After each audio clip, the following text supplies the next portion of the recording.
Hi, good evening. Welcome to MJC. My name is Liz McInnes. I'm with the Civic Engagement Project. I also teach biology here at MJC.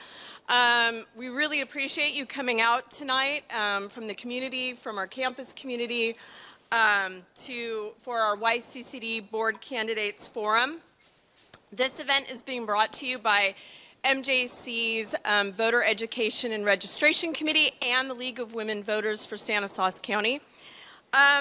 This is like an important time for us to be kind of well educated about what's going on in our district and our community, and taking a look at our candidates that are making important decisions in our community college district. Our community college district is about 4,500 square miles in area with a population of about 600,000, and we are serving approximately 28,000 students in that area. Not always, we don't always get out to vote for these different areas of our district. A lot of times we're not well informed about what the candidates want to offer for their areas and what their vision for education in the YCCD actually is. So I'm glad we're having an opportunity to hear from our candidates tonight. So tonight we're going to meet our candidates. The League of Women Voters is going to be running this event, and I would like you to join me in welcoming Julie Sogstad, I was afraid I'd get it wrong, from the League of Women Voters to moderate tonight's event. Thank you.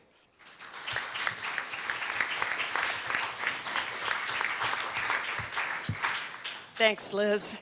And the League also welcomes you to this forum. I'll be serving as the moderator this evening, and you will get to hear the views of all the candidates. We have most of them here, and one of them who will be joining us electronically. So the candidates are running to represent areas of the district, and at this election we are electing board members for 4 areas. And so I'm going to tell you who they are, and they're seated in order. For Area 1, we have Margie Bulkin and Denise Springer. For Area 2, we have Matt Erickson and Nancy Hinton. For Area 4, we have Ann DiMartini and Penny Williams. And for Area 7, we have Antonio Aguilar, who has not yet arrived. We hope he'll get here in time. Homero Mejia, who will be coming to us electronically because of a family situation. He could not get here in person. And we have John Tyler. So let me just say one little point. If you have your cell phone still on, make sure you've silenced it for the evening. We're going to begin the forum with 2-minute openings, and we'll close with 1-minute closing statements. And each candidate will have up to 1 minute to answer each of the questions. And the candidates have also drawn cards to determine the order of the opening statements, so those will not be in the order that they're seated. We have League of Women Voters volunteers here who will pick up written questions and give you blank cards for your questions. If you just raise your hand, if you need a card, they'll get one to you. If you have a card already written on a question, raise that up and they'll come pick it up.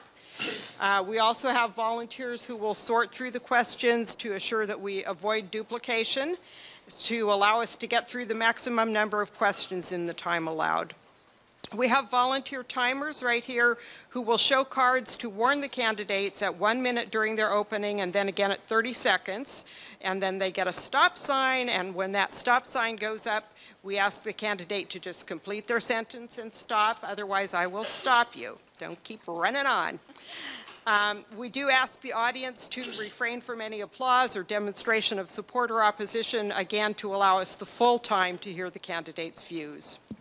And we're now going to begin with our 2-minute opening statements, and we will start with, as chance has it, Margie Bulkin. Thank you, and thank you to the League of Women Voters for hosting this event.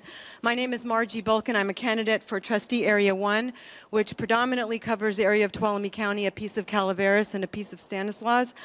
I have served public education for the past 34 years, K-12 education.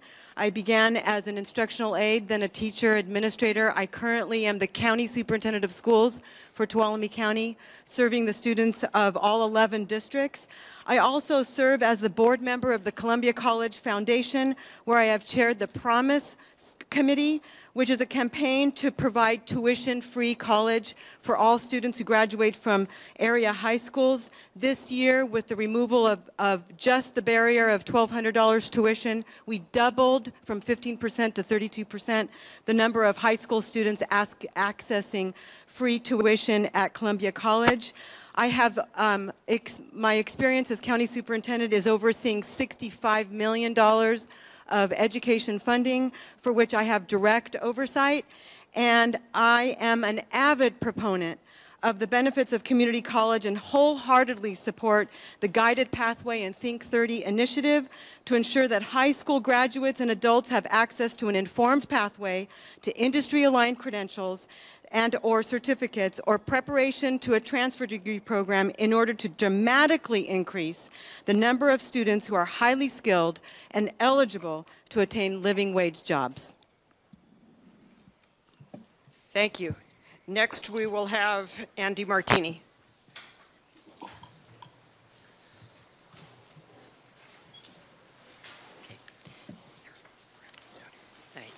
I'd like to begin by thanking the League of Women Voters and the CEP, the Civic Engagement Program, for hosting this event, for organizing things, getting everything set up. It's really great that we can get together and all of you can see people who are running for the YCCD.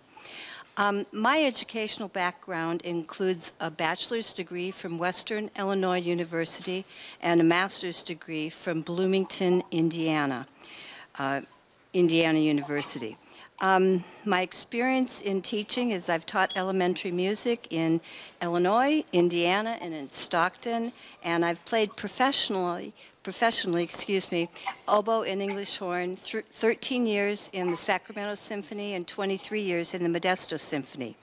I'm seeking re-election to the board to continue to serve our students and community. I read and study our written materials. I devote the necessary time to understand the important issues. I ask questions and I seek input from constituents and those affected by board decisions. I fully support free speech, transparency, and I'm working very hard on getting due process for all members of the YCCD community, not just those who are covered by a collective bargaining agreement.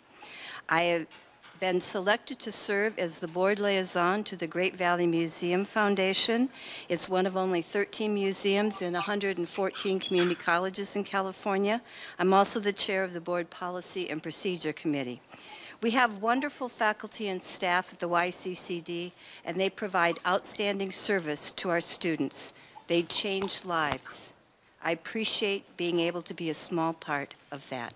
Thank you. Next, we'll have John Tyler. Hi, I'm John Tyler. I came from Oklahoma. I served on a tribal district deal for Native Americans. I do still speak Native. We've taught many generations of our kids at the Native American schools. And my idea is to, better the college, to teach people more about education, better educating them in our culture, maybe educating them school-wise, like math and stuff like that. It's important to me. And I'm nervous, but education is so important to me, very important. I want to see people get better educated, with their lives and job-wise, get better jobs and stuff. Okay. Thank you. Nancy Hinton. Hi, my name's Nancy Hinton, and I too would like to thank the League of Women Voters for putting on this forum tonight. I'm running for the Yosemite Community College District. I've looked at it for about 8 years, and each time it came around, I just thought, well, we've got someone there, and I'll just wait. So the time came where Dawn Viss was not running again, and I decided now was the time. I taught school for 10 years at a local Christian school, and before then I volunteered for many years at the same campus, doing what I could to bring a stronger feeling for the students into helping them know that there were adults out there that cared. Now entering into the Yosemite Community College, I've helped students find ways and for them to find stronger beliefs in themselves to continue on their education. And I feel that being on the Yosemite Community College, not only will I be working with students, but I'll be working with faculty. And I feel that I can bridge the gap that sometimes comes between the district trustees and the faculty, having been on the faculty for so many years. I find that there's some great things that Yosemite Community College does. The staff that we have are wonderful, and I feel that we can continue to grow and bring in more vocational education, which needs to be extended for those that don't necessarily want to continue on for a 4-year degree. Thank you. Thank you. Denise Springer. Thank you also to both committees for inviting me here this evening to speak, and here's my 2-minute story. I'm Denise Springer, and last May I retired from a rewarding high school English teaching career. However, I believe that some of my qualifications were cultivated long before teaching. Unfortunately, like many students, I was raised in a home that provided dysfunction instead of direction. So in 1973, after graduating high school, I went in search of that direction myself. And one day, on a whim, my friend and I took a ride to Yosemite National Park. I had never been in the mountains. And when I emerged from the car and smelled the scent of the warm pine needles, I turned to my friend Katie and I said, "I'm not leaving." The next day, I went to personnel and began work in the hospitality industry. I started as a maid, then a custodian, eventually as a food server, where I worked in almost every restaurant in Yosemite. It was here that I first learned to work with people from all walks of life. After 13 years, I decided it was time to change my stars. Having never taken a college course at 31 and a single mother, I was accepted into the re-entry program at Diablo Valley College. It was the community college instructors who recognized and nurtured my potential. So after 2 years, I transferred to UC Berkeley for my degree, Fresno State for my credential, and then began my teaching career. So while some of my strengths I bring to the candidacy were born out of the workforce, they also come from 27 years as a classroom teacher, 10 years as a department chair, several years as a union negotiator and union representative. I also bring my endless energy, my drive, and my ongoing passion for helping students succeed. I owe a huge debt to the community college system. It changed my life forever. And I would appreciate the opportunity to give back by contributing all that I have learned and will continue to learn to support the success of students, the faculty, and the college community. Thank you. Thank you. Penny Williams.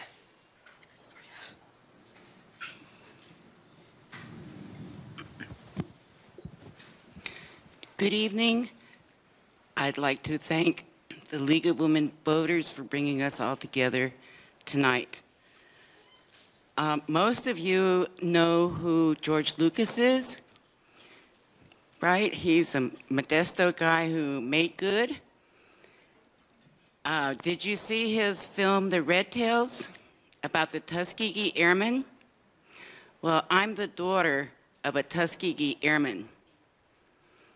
Growing up with my father, I learned determination, perseverance, service, unity, and loyalty. My father passed away in Patterson a few years ago, and I really, really, really miss him. Let's get this out of the way. I see it's an issue for many, many people. But my family has lived in the valley since the late 1800s, from Marysville to Fowler in Fresno County. One of my great-grands went from Virginia around the Cape Horn and arrived in San Francisco. His wife came across in a covered wagon and met him in San Francisco.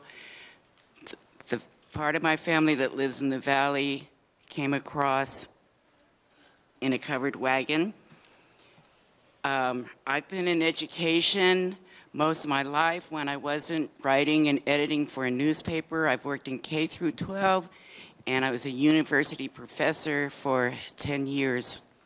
Thank you. Thank you. Now we'll have Matt Erickson. Thank you. Good evening. My name is Matt Erickson, and I'm a candidate for the seat in Area 2 that is being vacated by Don Viss. This district currently includes the cities of Oakdale and Riverbank and a portion of Waterford. It also includes the town of Empire and a small area in the southeastern section of Modesto. I want to take a moment of my time and extend my sincerest thanks to Mr. Viss for his service to the YCCD board.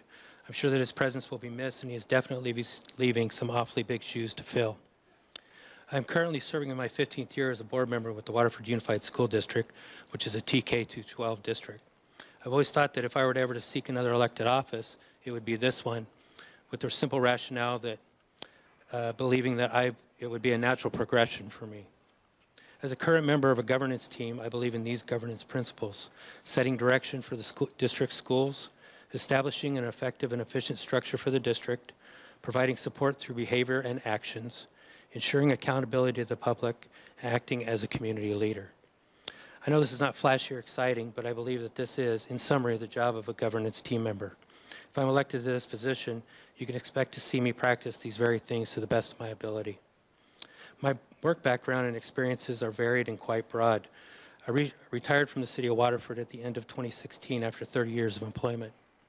In that 30-year time span, I held the titles of Reserve Police Officer, Field Training Officer, Police Sergeant, Maintenance Worker, Public Works Supervisor, and finally Public Works Director, a position that I held for the last 17 years prior to my retirement. On a personal note, I've been married to my wife, Regan, for 30 years this November. We have four children and 2 grandchildren, ages almost 1 and 10 months. Our youngest child currently attends Modesto Junior College, where he has taken general ed courses. In closing, I'd like to say that I believe the unique knowledge and experiences gained from my 15 years of local school board service, coupled with my varied and broad experiences gained from the 30 years employment with the city of Waterford, has more than prepared me for this position and definitively separates me from my opponent. Thank I you. thank you in advance for your support. All right, our final candidate to give the opening statement is Mr. Mejia. Hello, I hope everybody can hear me. Yeah, very well. Thank you very much for accommodating me. My father fell ill, and I came to visit him, but I appreciate the opportunity. My name is Homero Mejia. I'm a proud product of Modesto Junior College and CSU Stanislaus. I'm a local resident from here. I know firsthand the transformational power of the community college and all the struggles that involves completing an education. I wasn't born in the United States, of native of Mexico, but I feel like I'm an American because I was here since I was 9 years old. I struggled most of my school. I live in the district that I live is kind of where I went to school. I went to school to Roberts Road, Mark Twain, Modesto High, and then MJC. I actually came across the MJC not because someone talked about MJC, because a teacher, Ms. Beneman, introduced me to MJC in my senior year of English class. And she motivated me because I didn't think I was college material. And a lot of people told me I wasn't. And so she was the one that believed me, spent countless hours with me. She introduced me to EOPS And I gotta say, EOPS was the one organization from the college that I think transformed me and my wife's lives forever. And when I went into EOPS, they welcomed me in. My English wasn't super great, even though I have been here a lot chunk of my life, partly because I was in remedial classes most of my life. In EOPS, I was introduced to English and study skills, and the writers, Ms. Rose Ingram, one of my teachers, really spent time with me. I thought the purple was her favorite color, and because my papers, when I turned them in, turned into purple of how bad I was. But they didn't give up on me. They gave me the opportunity. They gave me work. They gave me access to books. They gave me, for the first time in my life, an opportunity to leave my my poverty, and to give an opportunity to succeed. And my wife went through the same journey with me. So now we are super proud, and hopefully we'll represent you in Area 7. Thank you. Thank you. I wasn't sure if you could see the stop sign, but apparently you got it. All right. So we have now concluded the opening statements, and it's time for our questions. And you can continue to submit questions throughout the forum. Just raise your hand if you've got a card that you'd like us to pick up. If you're still writing questions, if you can make sure they're not directed to one individual, because everyone will get to answer the same question. And they will have a minute to answer those questions, but they don't have to take the full minute if they don't need it. So if they're shorter, we can get through more. And to start, I'm going to just go in order at the table, but I'll be mixing it up, so they'll all get turns to go in different orders. So the first question will go first to Margie Bulkin, and the question is, what do you see as the role of trustees in the community college governance system? Each trustee member is one of 7, and that voice represents predominantly the area and the community in which the trustee boundary serves. But as a colleague here on the panel already said, that the trustee has a specific role of the stewardship of public funds, the support of the mission and goals of the district, and that those goals are matched with that fiduciary responsibility to steward those with accountability and fidelity. And that can only happen when a trustee is familiar with the operation and management of the school and the needs of the community which that trustee area fulfills, and advances that mission to fulfill that purpose. Thank you. Ms. Springer? I see the role of the trustee as she said, as stewards of making sure that students are being provided with the best possible education. It's always students first, and strengthening relationships. I think that's extremely important. Listening and learning, I would imagine as trustees, that's ongoing. And making sure that the faculty and the staff feel valued so that they can feel treated like professionals and do what they need to do to help students be successful. Thank you. Mr. Erickson? I see the role of trustee as being a contributing member of the governance team. One thing to keep in mind as a trustee is that you employ one person, and that's your employee is the chancellor. So it's important to keep that in mind. Also, being a productive member of the team, contributing when asked, and asking good questions, being informed, and doing your homework, and being knowledgeable on the issues that are in front of you and that may come up in the future. Thank you. Ms. Hinton? The role of the trustee is to build relationship between faculty and administration, but the main thing is overseeing the budget that is set up by the college, to oversee the millions of dollars that are passing through the college to provide for the staff to feel their importance. And also we need to realize that we are only one, and we need to realize the students need to feel their importance, and we need to provide the means that they have that they need to succeed, whether it be to transfer to a four-year college or to get a certificate of completion of a occupational, vocational certificate. Thank you. Ms. DiMartini? Just want to point out we're sharing the microphone. That's why I keep standing up. The main role of the trustee is to develop board policy. And this is one of the more significant things. Matt mentioned that the employee that they hire is, in this college, the chancellor. Some colleges, it's the presidents. And the trustees give the authority to their one hire, the head, the CEO of the district, to run the district, to do the hiring, to develop programs. But trustees must support the CEO and offer suggestions and advice. We have to support the entire district, even though we're elected by different areas. Something might be good for Patterson, but just because it's good for Patterson, and if it has a negative effect on another area, you have to balance that. And so you need to do your due diligence, you need to read your materials, you need to attend meetings, but basically we sit and we set an example of good governance. That's the ideal.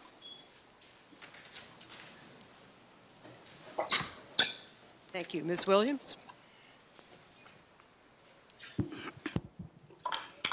I'm a community college graduate where I was inspired to continue my education, earning an MA, a BA and an MA at Stanford University. I see that the community college can make a big difference in people's lives. It can be a game changer. So as a board member, I would like to be a liaison between the communities that we serve and support the mission and provide fiscal responsibility. Having been a faculty member myself, I would like to really get behind the faculty and make the staff feel like they're a valued member of the district.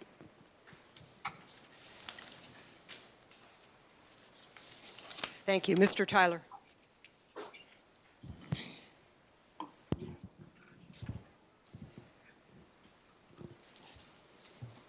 Yeah, I think most of the staff here is good. As a member of the college, I've seen many things. It's important to be a trustee, and I would really like to help the community, help the faculty and the teachers, and mainly focus on the students. That is my main goal as a trustee. As far as funding, I will try to do my best to make sure things work out right. Thank you. And Mr. Mejia? Was that me? Yes. Okay, thank you. I can have a little bit of a hard time hearing, so I'm glad you were able to repeat it. Thank you so much. Yeah, I'll try and speak into the mic better.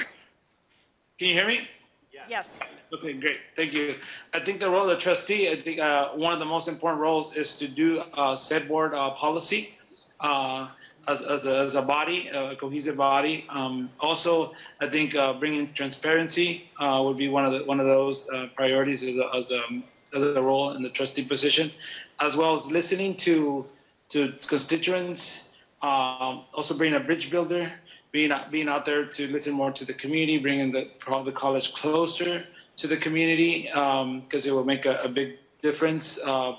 Also, providing more opportunity for folks to be financially stable by giving the opportunity, like myself, to be able to move on forward. But I think the most important thing is to make decisions that promote student success and student equity, over anything else. So if we are able to do that, we will increase our vitality of our region, our economy, and getting more people out of poverty. So I think student success and equity and setting board policy would be the priorities as a role as a board of trustees. Thank you. Thank you.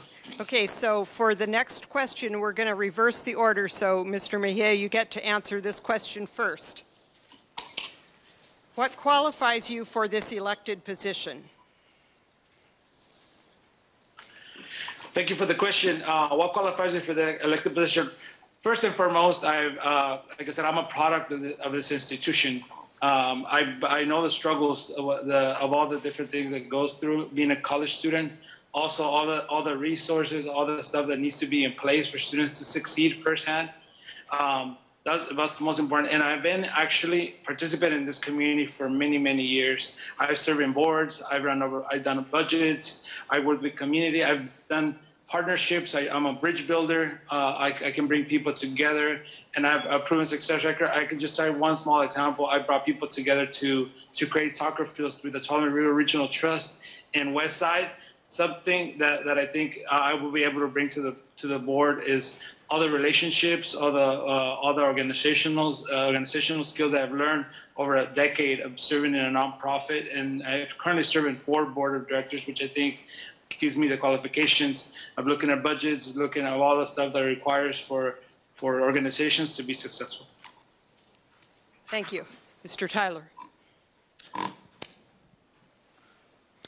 Could you ask the question again? What qualifies you for this position? What qualifies me is I am a student at this college. I've seen many, many different things at this college. I've also, like I said, I was a Native American, on our tribal council. I'm also the president of the Native American Club here on campus. So I do have some leadership and stuff, and it's good. Thank you. Ms. Williams?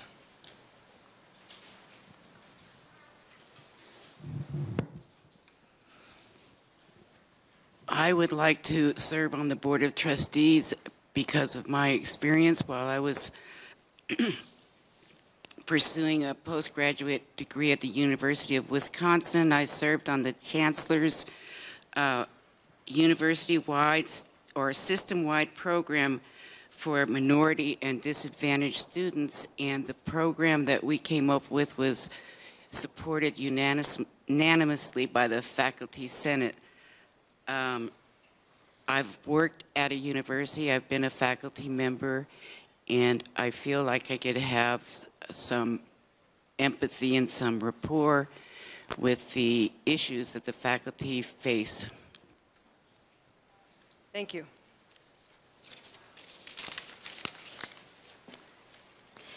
I have been serving as a Board of Trustee member for many years, so I fortunately have the experience and knowledge to know how this district operates. I also mentioned my qualifications in my opening statement, and part of it was that I was a teacher. I believe that people who go into teaching value education. This community, of which I'm very active in, needs more education. We're like number 5 in lowest number of college-going degrees in the United States. Education is essential for my area, for all 4,500 square acres of YCCD, and I think that having a passion for sharing this with students, along with my other experience, qualify me for this position. Ms. Hinton. What qualifies me for this position, other than the passion for education, the willingness to research and spend the hours to learn the policies that are needed, as a new board member, that's what I would give you. I don't have the experience of being on a board. I do have the experience of compassion and fellowship with the students as a former teacher. I have the experience as an educator, as a former employee for the county. I was a negotiator with the unions at the county hospital, so I've been through that area also. Mainly, I have the passion for education. I have the passion for, seems like a fit to go from the high school teaching into a community college situation and continue furtherance for a better education and a better community. Thank you. Mr. Erickson? I believe my current service on the Waterford Unified School Board qualifies me and makes me stand out. I think what I'm learning as I dig into this more and more is the terminology is just a little bit different. There's a lot of acronyms out there still. FTSE, for example, full-time student equivalent. And I've learned that, it's compared to our K-12 ADA type stuff. And there's funding formulas and learning about the budget and attending the last meeting where the budget was presented was a real eye-opening experience, and to see that only 4% of the budget is made up of student fees was an eye-opener for me. I believe my experience on the board currently is what qualifies me. Thank you. Thank you. Ms. Springer? It's hard not to be repetitive. However, the classroom is an amazing platform for experience. It's the day in, the day out, the intricacies of working with students, understanding their needs, and then moving beyond that to make those needs happen on a larger scale by working with departments and sitting across the table with diverse groups and building consensus. I've been told I'm very good at that. And I've managed a budget, although it's very small, but it was I would learn how to do that very well. I'm a learner. So I understand how to build consensus, how to work with various groups, and I've had all kinds of experience. And I'd like the chance to try. Thank you. Thank you. Ms. Bolkin? My experience began when my dad was my school teacher and inspired me to be a teacher. And I'm a product of the community college system. I went to Long Beach City College and then transferred. My husband teaches in the Southwestern Community College District, so he's a college professor in California Community College.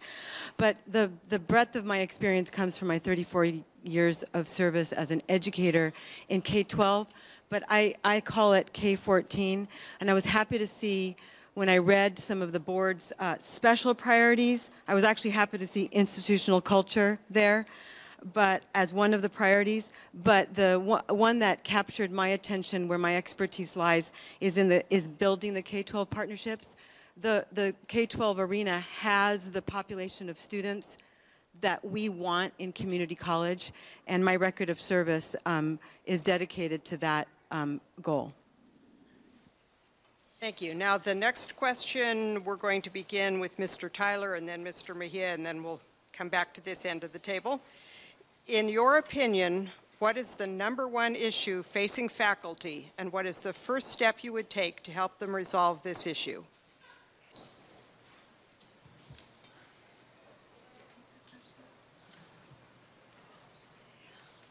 And you're first. Hand him the mic, please. Oh, I'm sorry.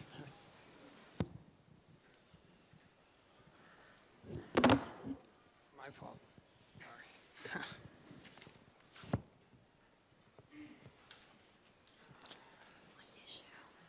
Well, I would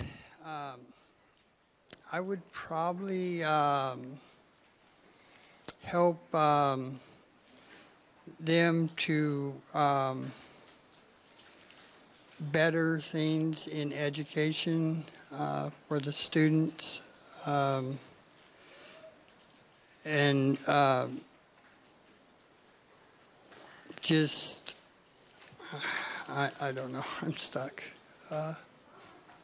We can move on. Thank Okay. you. Thank you. Mr. Mejia, would you like me to repeat the question? Yes, please. In your opinion, what is the #1 issue facing faculty, and what is the first step you would take to help them resolve this issue? Great.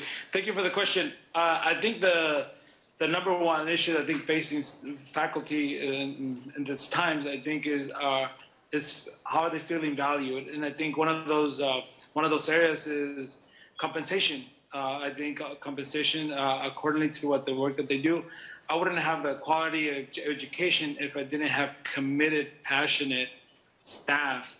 But in order for that to happen, they need to feel valued, respected, and they need to be compensated. And the first step to doing that is making sure we revise that and we get a par with all the other colleges across the state to make sure that we are paying accordingly, because we do get the high quality education with the high quality staff and retention. So I really think it's really revising some of those steps and how do we get up to par medium across the different colleges that we serve in our institution. Thank you. If we could refrain from the applause, we'll get more done. Thank you. Ms. Vulcan. I think the #1 issue for teachers is they want students to succeed, and in order to do that, they want and need higher pay, reasonable class sizes, and lab hour equity.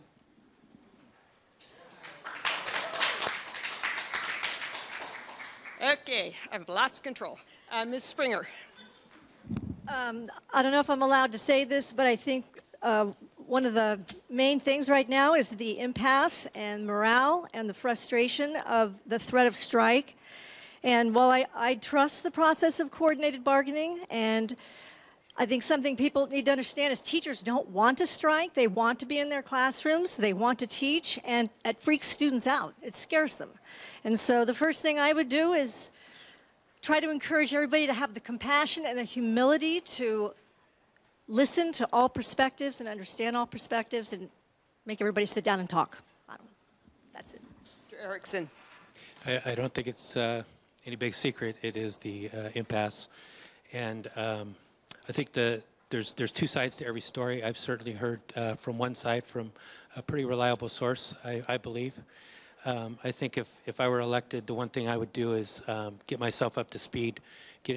I would be in a position to get myself up to speed to hear the other side of the story. And then I would just sort it out at that point and contribute to the better good of the board and see where it went from there. Ms. Hinton. First off, I have gone to the meetings where they shared the budget, the students spoke, the teachers spoke. I had a student come to me in the evening the other day and said, I hope you're elected because I know you'll be fair, but can you make sure that my teachers don't go out on strike, because then I wouldn't be able to transfer to a four-year college. And I felt for this young man, and I said it would come from us sitting down and going over the needs of the instructors. If there's an impasse, what can give and what can be taken, and that we can come to a win-win for both sides. These students that are at this campus are dependent upon us up here and those that are already on the board to make sure that they can continue on their education regardless of what it is, what path that they choose. Thank you. Ms. DiMartini. Well, we've certainly gotten to the elephant in the room. And I have to be careful what I say because I am a board member and I certainly cannot negotiate as an individual.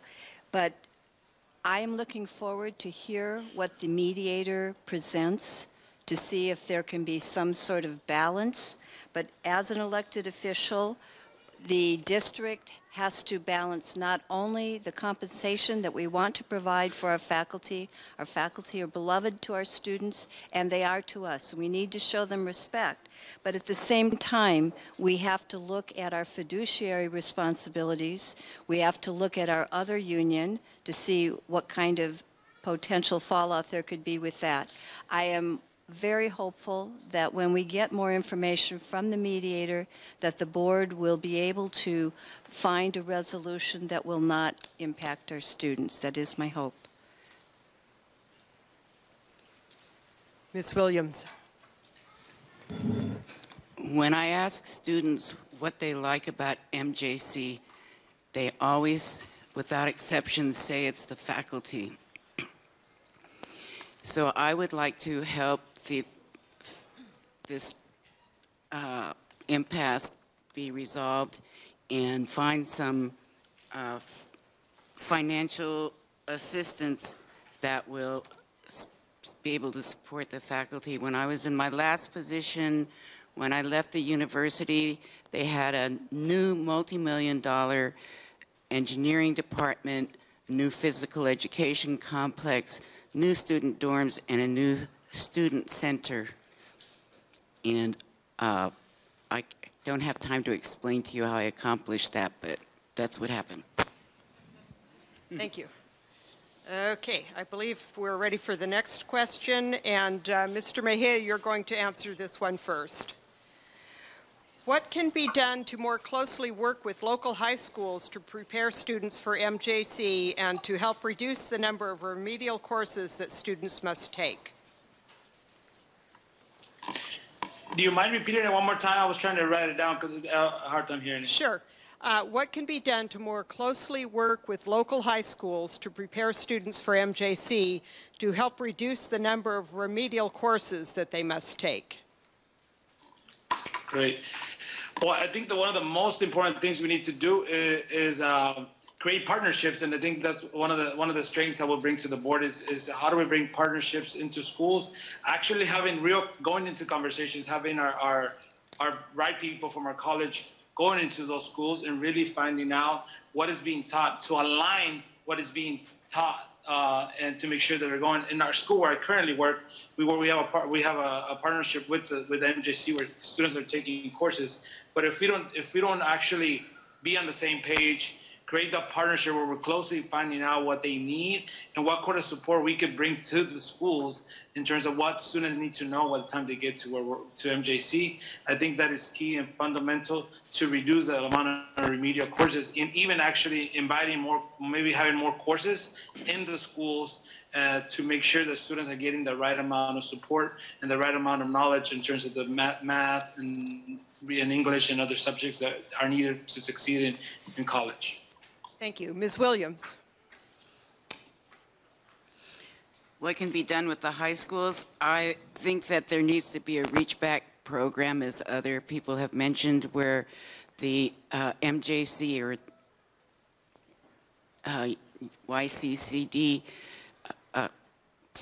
cooperates with local high schools, gives input to local high schools, informs students what they need to be successful in college.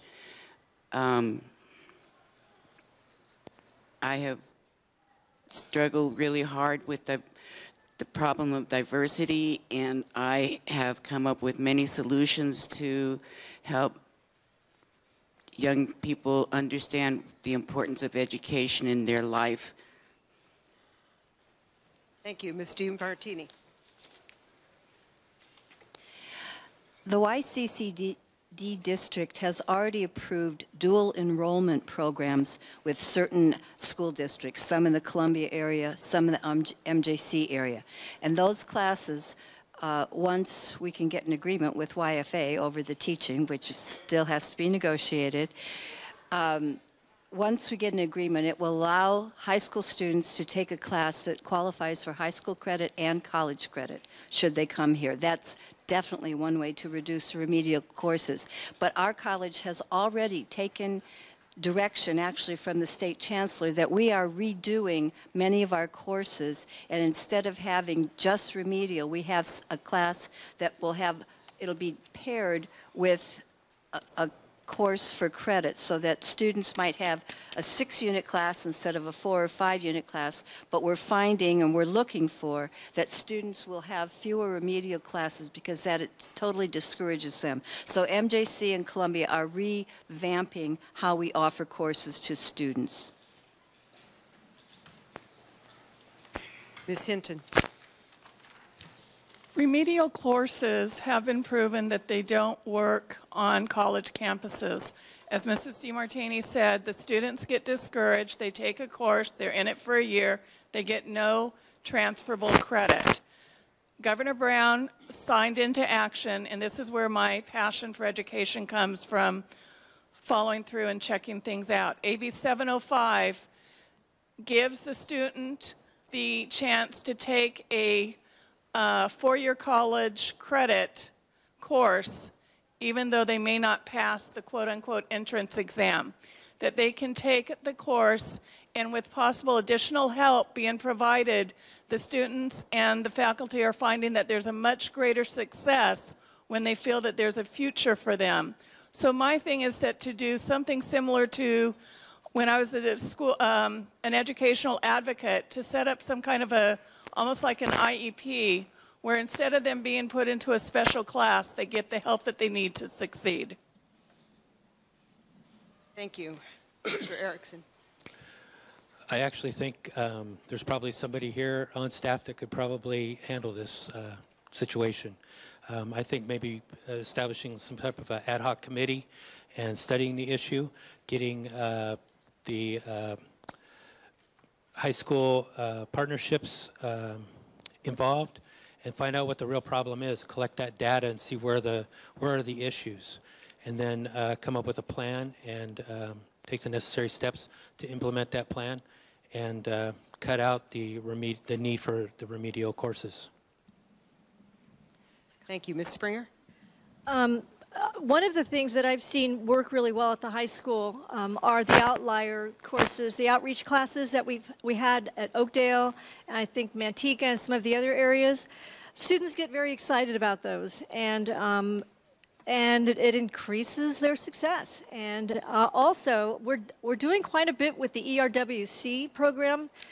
Through the county office, I work with them part-time. It's the Expository Reading and Writing Consortium between Stanislaus State, the county, and the high schools, and we're training a lot of the high school teachers. I'm one of those trainers to bridge that gap, and so that students can, we teach them, the teachers the skills so that they could teach the students those skills so they get into the college and not have to take the remedial classes, and they can read and write at the content area successfully. So we've been training a lot of those teachers. I think we could train more and continue to build those outreach classes. I think those are successful. So high school needs to work harder. Ms. Bolkin. The opportunity to take community college courses is well developed in Columbia College, where I represent. We have 4 options for access. One is through the middle college program, which is access to college courses while in high school, while achieving your high school diploma. The other one is through dual enrollment, AB 288. We have 300 students accessing dual enrollment classes, and I understand at MJC there are 629, and I think I met you before we started. You're a high school student taking a MJC class right here. It's your first college class, and now you're hooked. And the other way is the CCAP agreement programs and the 2+2 opportunities. So there's 4 ways to get there. The point is that there's a way to get there. And we just have to do a great job in the K-12 of exposing students to the bridge to community college. Thank you. Mr. Tyler?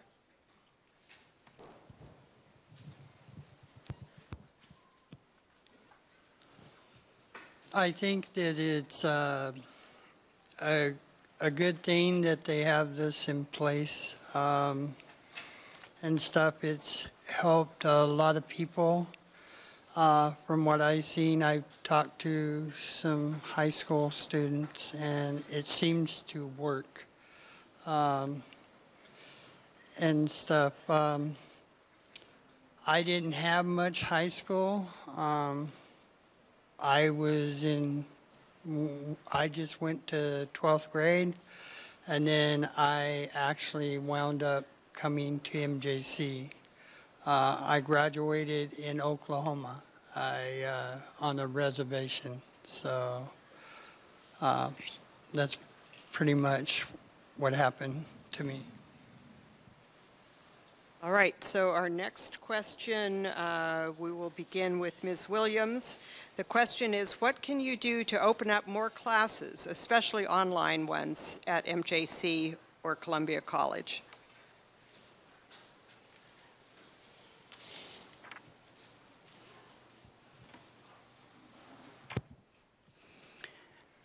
What can I do? My experience with online classes is that they're set up in the tech department. The teachers are given assistance in how to present the material online and how to receive their assignments from the students. I would just encourage it. I guess I would work with the administration and the tech faculty to make sure that something like this is put in place. Ms. DiMartini. We have to look at enrollment management to figure out how many classes we can afford to offer. And we have to look at class size for, if a class only has 5 people apply to take the class, we can't afford to have that class continue. And it's devastating for students to not be able to get into class, but it's the same thing to have class that they signed up for canceled. It's rather complicated. It's not just as easy as saying, well, hire 20 more adjuncts and have them teach online or have them teach a class. It's very complicated, and I don't know the answers to how they figure it out, but we do study enrollment management. Jennifer Hamilton Zealot is one of the people charged with that, and it's not an easy thing to figure out. Ms. Hinton. Doing more classes would depend on what kind of budgetary offerings there were, what was available. If we had enough students to want to enroll in a class at a certain time, possibly offering the class at a different time, and just changing the time of that the class is offered. Online courses still require a professor, whether it be an adjunct or full-time. And so it comes down to offering classes at different times to meet different needs, but also making sure that there's a budget so that the class, if it's a popular class, can continue and doesn't have to be shut down because of financial problems. Mr. Erickson. I'll be totally honest with you. I have no idea, but I'll take a stab at it. I understand what Ann said. In regards to, financially and adjunct professors, that type of thing. In the K-12 district, in our enrollment, when we get, say, 5 more kids in a first grade class, does it make sense to hire a full-time teacher for those five kids, or does it make sense to pay the teacher that's handling the first grade class a little bit more money extra to handle those kids? And obviously that's the case. There's a point where you get to with students and need where you do go ahead and hire that additional teacher. And it does come down to financial, basically. That's what it comes down to, that and the actual need of the class that is going to be provided. Ms. Springer. In an ideal world, you would find the funding first, do a survey of need and desire, how many students out there would like to do that, and then, again, funding to recruit who wants to do it, and then make sure the technology is in place. That's a very technical subject. That's all I have to say. Thank you. Ms. Bulkin. Can you repeat the question?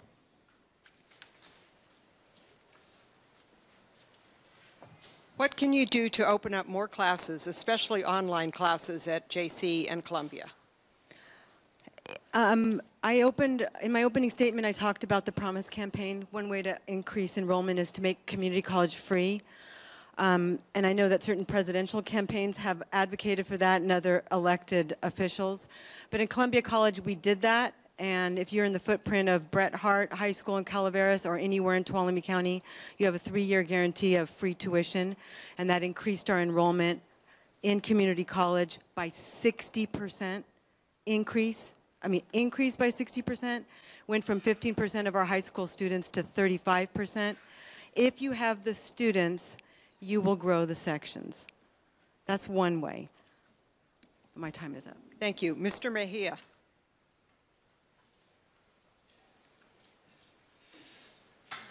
Uh-oh. Hold on, you're muted here. Can you hear me now? Yes. I'm sorry. I apologize for that. So I think my response to that is, I think we got to look at what we're doing now in terms of looking at the data of how many students are taking classes, how many of them are being successful. Looking at the budgetary, I don't know what the percentage is with 20-30% of our students are taking these classes, is evaluating how successful are they doing and what the students, what is their background? Is it high school students? Is it folks that have jobs? Working with folks, I think it's a conversation for the future, but looking at all the numbers and the success of those classes and what type of classes you offer, I think it's more important is instead of just offering classes, what type of classes where students can be more successful. And then also students that can now come to the campus either for transportation, for their economy, many reasons but to look at that. But I think before we increase welcoming to open more classes, we need to evaluate which of those students do we try to reach and how to offer the courses that they would need the most. Thank you. And Mr. Tyler.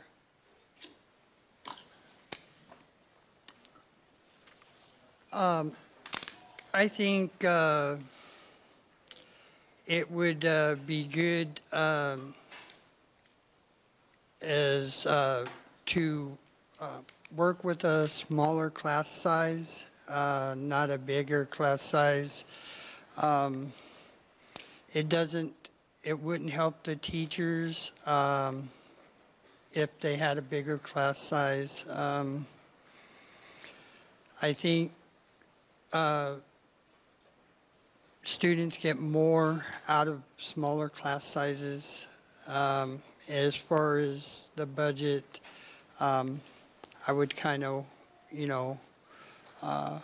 watch that and see if we can do something better. Thank you. All right.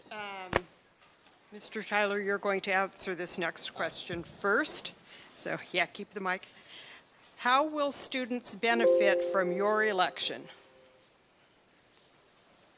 I think they would benefit from my election because I am about change.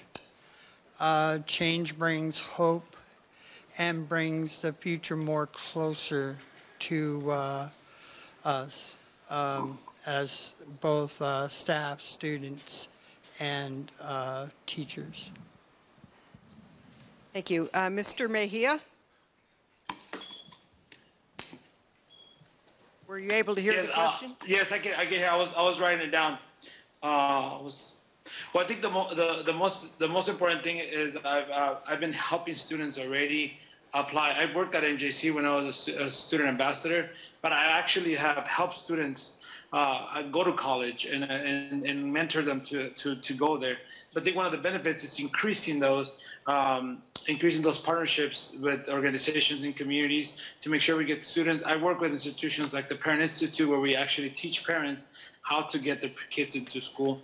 And I've done that for over a decade where you're actually talking to parents and how to prepare their students to go to college. So I think if they elect me, I will be able to continue and build on the partnerships that we have established through all the different organizations and increase. If we do that, I think we will have more student success, and we'll have more students out of poverty, and that's one of the big things to bring our economy out of where we're at in certain neighborhoods.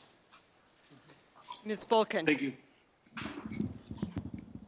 20% of the students in my county access courses to apply for UC or CSU, 80% of the rest of them don't see opportunities for higher education.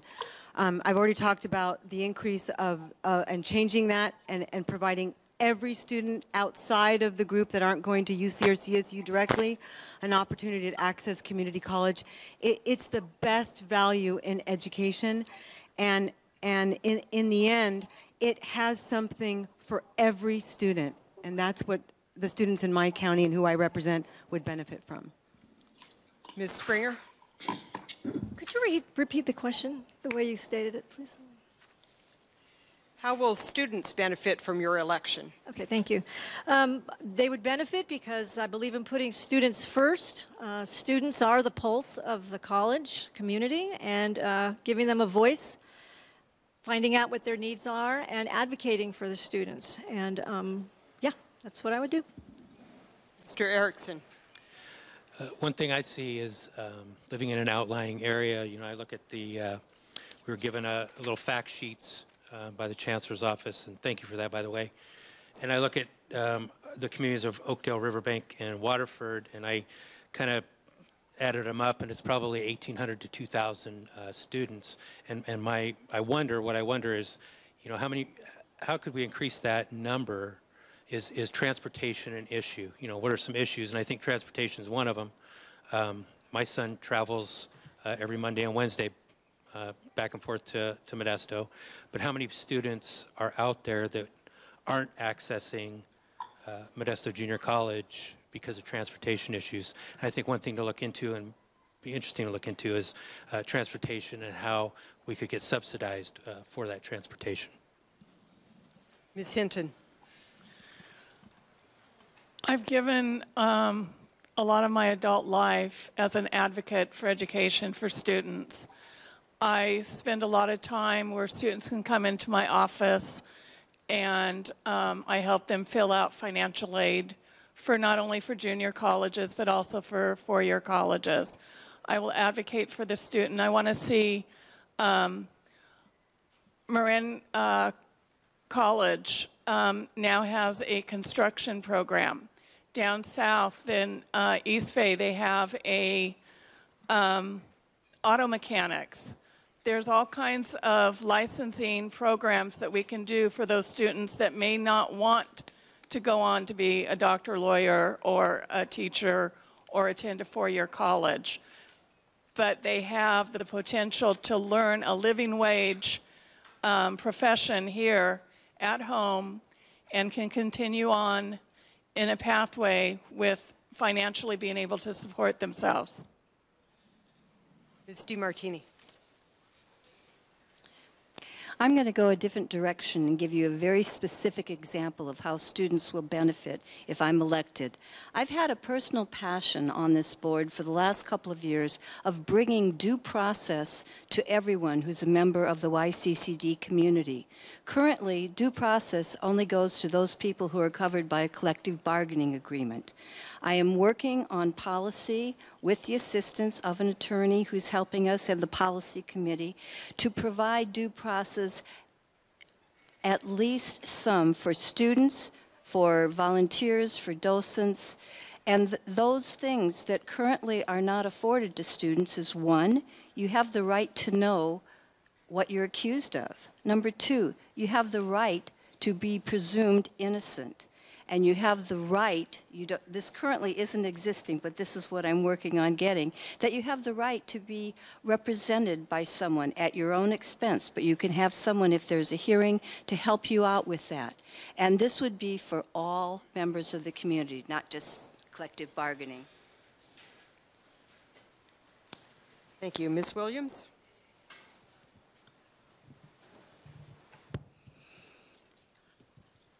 I know students would benefit from my participation on the board because I have helped so many students matriculate and finish their education and actually graduate.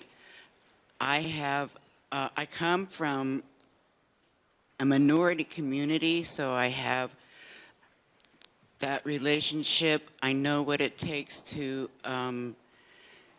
increase the self-esteem of students. to encourage them to continue and to help them with financial resources. Just because of my experience and my success with my students in the past, I'm sure that the students at MJC and Columbia would benefit from my existence on the board. Thank you. We have a lot of questions. We are not going to get through even half of these, but we'll keep going. Ms. Williams, you're going to answer this next question first. And I'm going to try and combine a couple of them to get through at least a couple more. How would you support and expand more technical programs, including the nursing program in the college district? Could you repeat that? How would you support and expand technical programs and the nursing program in YCCD?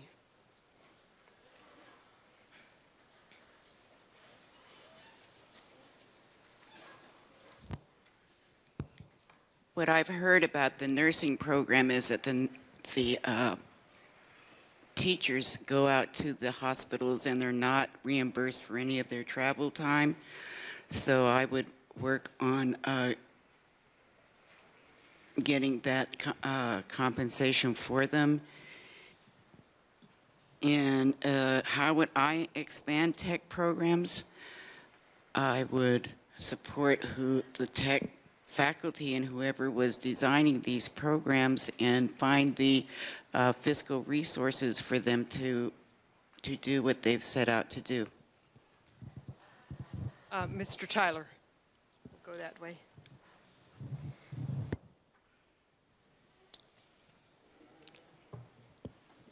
I know we have a great nursing program on at MJC on the West Campus. It's really great. I would probably support, like I say, the faculty, the students and teachers who are teaching that, and help them get more funding for the nurses. And Mr. Mejia. Yes. How would I support and expand technical programs and nursing programs? The first thing is we need to talk to our businesses and our employers, the folks that will be employing in our community, some of our students. Talking to them would be the first thing to support and expand those, because we want to make sure we create relevant technical programs to benefit the actually businesses are going to hire them right out of college. So I think building those partnerships with those businesses and talking to them, there's examples of school districts like Patterson and other areas that have begun to do that, but I think we need to do more of that. And nursing program, as an institution, we probably need to advocate so more, or the medical school is coming to Merced, that will create more opportunities for our students to actually even go there as well to nursing. And then there's and also doing more internships in local clinics and providing opportunities for our students. I know those are impacted even at the college level. So I think in the technical is where we can have a quicker impact, because there's businesses that are looking for well-qualified technical employees. Ms. Bolkin. In Tuolumne County and Calaveras, we host with the Workforce Investment Board a quarterly meetings with industry professionals and the college to examine the pathways to certificates and or credentials. And while nursing and the nursing program is amazing at Columbia College, thanks to the collaboration with MJC, healthcare is not as needed in our area as other fields such as education. And one of the partnerships that we are forging actually this semester is to hopefully next year start a collaboration with Stanislaus State to create a liberal arts program, so we have a pathway to a teaching credential, because we're rural and remote, and the access to a four-year degree beyond community college is inaccessible. So trying to forge those four-year degree programs at Columbia College in collaboration with the four-year universities. Ms. Springer. I agree with everything she just said. And in addition, funding's a problem. We have a huge young retiree population up in Tuolumne County. I would tap into to that population, and we have a lot of retirees that have great skills that are looking for ways to contribute those skills. So reaching out to businesses and community volunteers. Yep. Mr. Erickson. Reading some facts here, I'm reading that 80% of firefighters, law enforcement officers, and EMTs are credentialed at community colleges. 70% of nurses in California receive their education from community colleges. I'm sure there's very qualified staff. I've heard nothing but good about the nursing program here. And I'm sure that there's several qualified people that are always looking for ways to expand those programs via grants or, different types of funding sources. So I think it's a no-brainer when I say, would you support, how would you support it? I would definitely support anything that was brought to me for consideration. And I would leave it up to the professionals that are in these departments to expand that. Ms. Hinton. The nursing program here, I've been a recipient of the care, and it's wonderful. The staff, I've met a few of them that are in that teach the students that are in the nursing program. There's a lack of nurses in Stanislaus County, Merced County. We need to build up the nursing program. That could be done similar to what they did in Merced County with the medical school, is find funding to almost double the nursing program the way it is. There's so many students that are applying, and they do a lottery system for students to get in because there's just not enough room. And I would like to see us be able to do more funding to bring about that program, the respiratory therapy, even medical assistance, possibly even getting into some of the other technical things that are needed at the hospitals. I know they need x-ray technology. Some of the classroom stuff can be done here at our junior college. Ms. DiMartini. Our current board is very supportive of our career technical education programs. We have over 100 in the YCCD, and we add them as there is a need, and we hear from employers of what they want. Our nursing program is one that we're very, very proud of, and it's very successful. But the truth, to answer the question, the devil is in the details. You can't just increase the nursing program because those nurses have to have clinicals, you have to have hospitals that will allow them to come in, you have to have nursing instructors. Nurses make more money being a nurse than being a teacher. And so those who are willing to come and share their profession, they do. They're paid more to be nurses than to be teachers. So there's a lot of details that have to be worked out. The desire is there, but you've got to make it work financially and have the program continue on. We have a wonderful nursing program. Okay, this next question will be our final question in order to be able to end on time, and even at that, it will probably run over, but we'll be close. So this question will go to Ms. DiMartini first. What changes would you advocate for as a board member?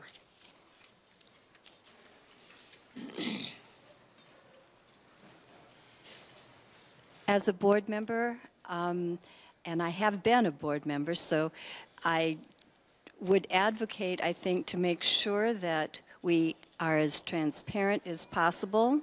I've been working towards that, but I think you have to keep that in the forefront. I would work to have more communication with our constituents and our staff. One thing that I have been wanting, but it takes 7 to get it, is to do more what we used to do a long time ago, just conversations. We would take a topic and we would go out and we would meet with staff. They could come ask us questions about topics. We have asked, and we were waiting for more faculty or classified people to let us know, give us presentations, tell us about what it is that you're doing. I think the best thing we can do is to get the board more knowledgeable about what's going on in the colleges and in the classrooms, and we have to have a positive attitude of having interaction between trustees and our staff. Ms. Williams.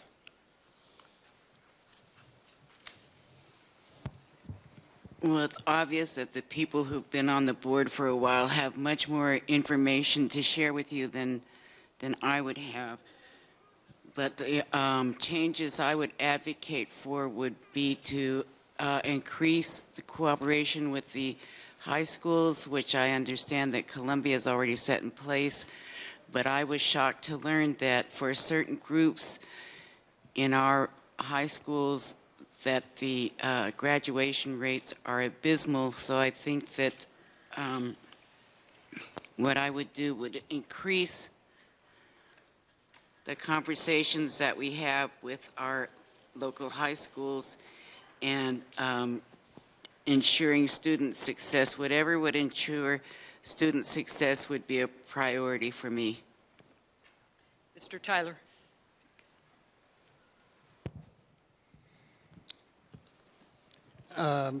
I believe that student success is important. I have seen many student success coaches on campus. They seem to really work. And I notice a lot of students go to them. They help out with paperwork. If you can't see a counselor, this is important to students, and I think it helps the faculty as well. Thank you. Mr. Mejia? Yes.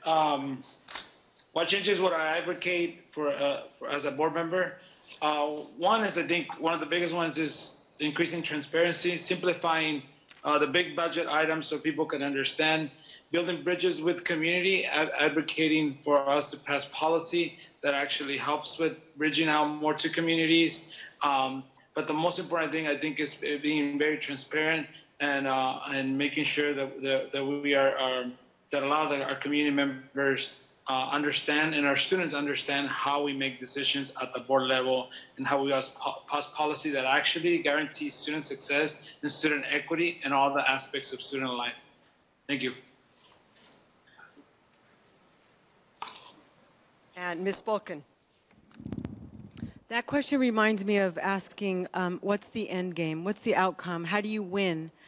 And winning is students who complete a degree, a certificate, a skill set so they can go get a job, or they can go on to higher education, which is why I would continue to advance the Think 30 concept.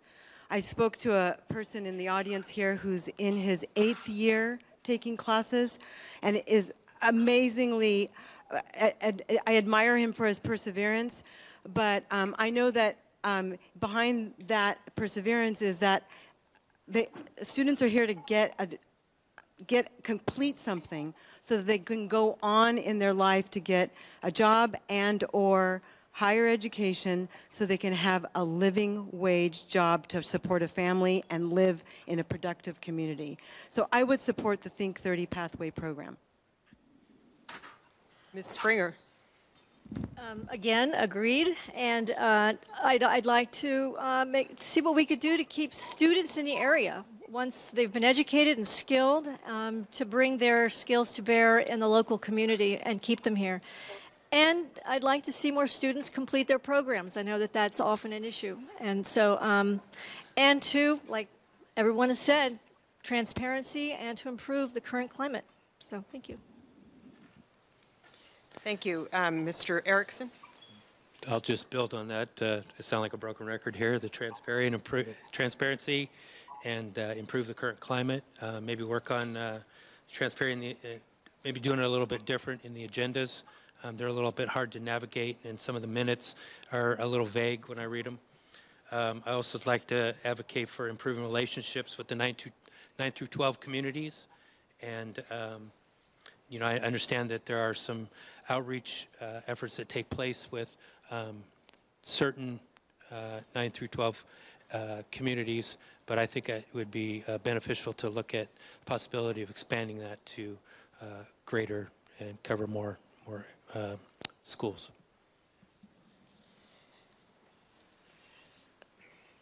Thank you. I'm getting lost here. Ms. Hinton. Thank you. Transparency. But more than that, as I've said, I've talked to students. They love their faculty. They love their teachers. They like what they're receiving here. The thing that I've seen that I feel that's lacking is there's a chasm between the faculty, not with the students, but with the board. And it's not necessarily one fault or the other. It seems like there hasn't been an openness with the trustees to be open with the faculty, have time set where if there's an issue, they can come and talk to you. I would like to see that change. I would like to see an open door policy where the staff can contact the Board of Trustee and share their concerns. As a student can go to the teacher and share their concerns, so should the faculty or any staff member or student or whomever go to the Board of Trustees. Thank you. All right. So that concludes the question portion of the forum, and now we're going to hear our 1-minute closing statements. And we have asked the candidates in the letter we sent them to include something about what they hope to accomplish if they're elected. I'm going to ask the candidates to speak in reverse order from the opening statements. So we will begin with Mr. Tyler. Oh, no, we begin with Mr. Mejia, right? Yes. Yes. Okay. Mr. Mejia.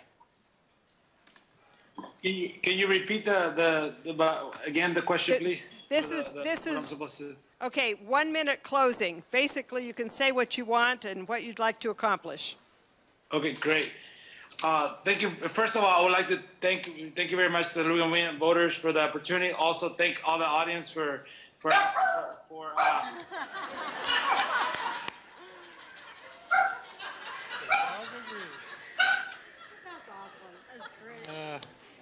I apologize for that. I am at my sister's house, and of course the timing was perfect. But he agrees with everything I said. So I think extra seconds I was saying for my last 10 seconds, I'm a product of this institution, and I would like to serve as a board member for the institution because I feel I have a lot to bring to the table with the partnerships and the connections and the networks I built in this community, and a lot came and it was built off of my time at MJC, and I wish to give back and actually give back of all the things that I received from this institution, from the incredible teachers, from the incredible staff that are still there, that I can go into campus and continue to know they're doing a great job once students get there.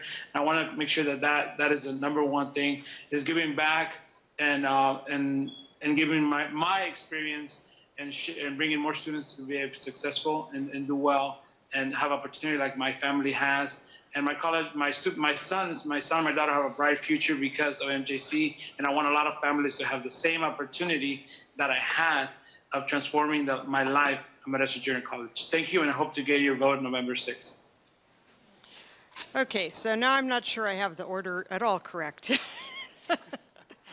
But we will let Mr. Tyler speak next.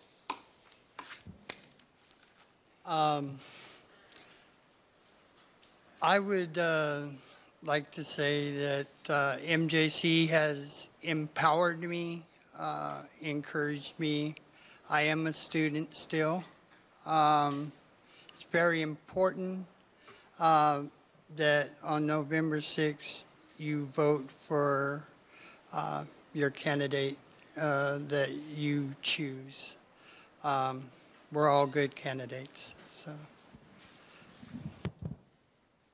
Thank you. And Ms. Williams.